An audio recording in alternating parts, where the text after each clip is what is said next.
ဏိတာကဏ္ဍပြင်းရည်သောသူအတတ်ပညာမရနိုင်အတတ်ပညာမရှိသူဥစ္စာစီးပွားမရနိုင်ဥစ္စာစီးပွားမရှိသူအဆွေခင်မွန်းကောင်းမရနိုင်အဆွေခင်မွန်းကောင်းမရှိသူချမ်းသာဒုက္ခမရနိုင်ချမ်းသာဒုက္ခမရှိသူကောင်းမှုကုသိုလ်မရနိုင်ကောင်းမှုကုသိုလ်မရှိသူသည်နိဗ္ဗာန်ကိုအဘယ်မှမျက်မှောက်ပြုနိုင်အံ့နည်းဤလောက၌အတတ်ပညာနှင့်တူသောဥစ္စာသည်မရှိအတတ်ပညာကိုခိုးသူတို့မခိုးယူနိုင်အတတ်ပညာသည်မိတ်ဆွေကောင်းဖြစ်၍ချမ်းသာကိုလည်းပေးဆောင်နိုင်၏အကြအမြင်ပညာကိုနည်းသည်ဟု၍ဘယ်အခါမှမအောင်မေရလေ့လာစီးပူး၍စိတ်၌သိုမီးသိမ်းဆဲထားရ၏ခြားပရွက်တို့စုဖို့၍မြေတောင်မို့ကိုရတကဲ့သို့၎င်းကြားဖန်များသောမိုးရေပေါင်များသည်ကြီးမားသောအိုးစီးကိုပြည့်စေနိုင်တကဲ့သို့၎င်းမှတ်ယူအပ်၏နှုတ်မူလက်မူအတတ်ပညာကိုသေးငယ်သည်ဟုမထင်မှတ်ရပြည့်စုံကုန်စင်အောင်တက်မြောက်ပါမူတခုတည်းသောအတတ်ပညာသည်ပင်အတန်မွေးဝမ်းကြောင်းပြုနိုင်ပေ၏တောင်တိုင်းတွင်ပဒံများမရှိစင်တိုင်းတွင်အမြူတွေမရှိတောတိုင်းတွင်ဆနကူမရှိအရက်ဌာနတိုင်းတွင်လည်းပညာရှိသူခမိန်မရှိပညာလိုလားသူသည်ပညာရှိပုဂ္ဂိုလ်ထံအရောက်သွားပြီးပညာကိုကြိုးစား၍စီးပူးသင်ယူရ၏စီသည်တီးမှမိတကဲ့သို့ပညာရှိသည်လည်းသူမေးလာသောအခါမှသာဖြေချပြောဆိုလေရှိ၏သူမိုက်သည်ကသူတစ်ပါးမေးသည်ဖြစ်စေမမေးသည်ဖြစ်စေလွန်မင်းစွာဟောပြောတတ်ပေသည်ပေပရပိုက်စာရွက်၌ရေးထားအပ်သောအတတ်ပညာကိုကိုယ်အတတ်ပညာဟုမမှတ်ယူကောင်းထို့အတူသူတစ်ပါးလက်ဝယ်၌ရှိသောဥစ္စာကိုလည်းကိုယ်ဥစ္စာဟုမမှတ်ယူကောင်းလိမ္မာယဉ်ကျေးရှိမရှိကိုကိုယ်အမူအရာနှုတ်အမူအရာအပြင်သိနိုင်၏ပညာရှိသည်မရှိသည်ကိုပြောဆိုသောစကားကိုထောက်ချင်၍သိနိုင်၏ဘဟုတုတအနည်းသူသည်အနည်းငယ်များသောတုတကိုများသည်ဟုထင်မှတ်၍မှန်တတ်တတ်၏သမုဒ္ဒရာရေကိုမမြင်ဘူးသောဖားငယ်သည်တွင်းငယ်ရေကိုအများဟုထင်မှတ်တကဲ့သို့တည်းပထမအရွယ်ပညာရှာဒုတိယအရွယ်ဥစ္စာရှာတတိယအရွယ်တရားရှာအတတ်ပညာမရှိသူသည်သူတစ်ပါး၏ဝင်းကိုထမ်းရ၏အတတ်ပညာရှိသူသည်သူတစ်ပါး၏ဂုဏ်ပြုခြင်းကိုခံရ၏ထို့ကြောင့်နေ့စဉ်နေ့တိုင်းအတတ်ပညာကိုရအောင်ကြိုးစားသင်ယူပါလော့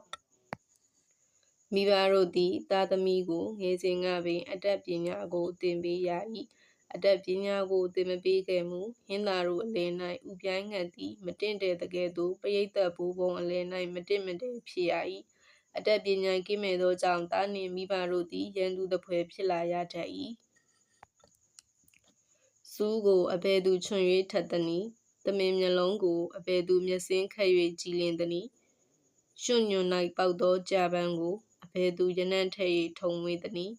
သူ့သဘာဝအလျောက်သာဖြစ်ကြကုန်၏အမျိုးကောင်းသားအမျိုးကောင်းသမီးတို့မြည်သည်သူတထူးအကုမရမှုလဲမိမိဘာသာကြိုးစားအားထုတ်ရ၏အရသာပြတ်ကြောင်းတရားလေးပါးတို့သည်ကထုံးမပါသောကွန်စားမပါသောဟင်ဥစ္စာမရှိဘဲဝစ်စားတစားပတ်တလွားမော်ကြွားဝစ်စင်ခြင်းပညာမတတ်ဘဲပြုတ်ကြပြလင်းငါဖွဲ့ဆိုခြင်းတို့ပေသည်ကောင်းစွာနာကြားမှတ်သားခြင်းကြောင့်တုတနှင့်ပြည့်စုံရ၏တုတပညာဖြင့်ကြီးပွားတိုးတက်၏အိတ်ခြင်းစားခြင်းမိထုံမိဝဲခြင်းအမှုတို့၌နွားသည်၎င်းလူသည်၎င်းပြုတတ်ကြမြဲသာဖြစ်၏အတတ်ပညာသည်သာလျှင်နွားထက်လူကသာလွန်သောဂုဏ်ရည်တူးပင်ဖြစ်ပေတော့သည်အတတ်ပညာနှင့်တူသောမိတ်ဆွေသည်မရှိအနာရောဂါနှင့်တူသောရန်သူသည်မရှိကြီးတို့၏အလယ်၌ရောနှောနေခြင်းဖြင့်ဟင်းသာမင်းအတွက်မတင့်တယ်နအုပ်အတွင်ရောနှောနေခြင်းဖြင့်ချင်းသေမင်းအတွက်မတင့်တယ်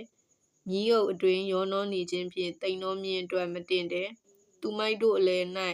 ရောနှောနေခြင်းဖြင့်ပညာရှိသူတော်ကောင်းအတွက်မတင့်တယ်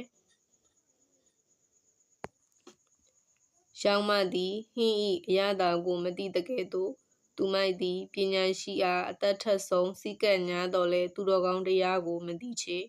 ရှာသည်ဟင်း၏အရသာကိုတည်တကယ်သို့လိမ္မာရေးချရှိသူသည်ပညာရှိရာတခဏမျှစီကပ်ရမူသူတော်ကောင်းတရားကိုလင်းမြင်စွာသိ၏လက်နက်မပါဘဲစစ်မြေသို့မသွားရကြမ်းကန်အထောက်ထားမရှိဘဲစကားမဆိုရအဖော်မပါဘဲခရီးဝေးမသွားရအရေးအခွင့်ရောက်သည်နှင့်လျော်ကန်သောစကားကိုပြောဆိုရ၏ကိုနှင့်လျှောက်ပတ်သင့်မြတ်သောချစ်အပ်သူကိုရှာရ၏ဥစ္စာမရှိဘဲအစာမကျူရခွန်အားမရှိဘဲအသက်ပုံမကြိုက်ရပညာမရှိဘဲစကားများစွာမဆိုရမဖိတ်ခေါ်ဘဲသူတစ်ပါးအိမ်သို့ကြိမ်ဖန်များစွာမသွားရသူမမေးဘဲများစွာမဟောပြောရမိမိကုန်းကိုထုတ်ဖော်ဝါကြွပလွှားခြင်းမပြုရကိုယ်ကုံကိုယ်ဖော်မတူတော့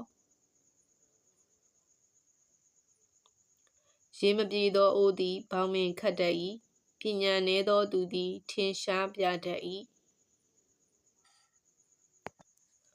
သမုဒ္ဒရာသည်ရေ၌မရောက်ရဲမျက်စိသည်ချစ်သောသူကိုမြင်ခြင်း၌မရောက်ရဲပညာရှိသည်စကားကောင်း၌မရောက်ရဲ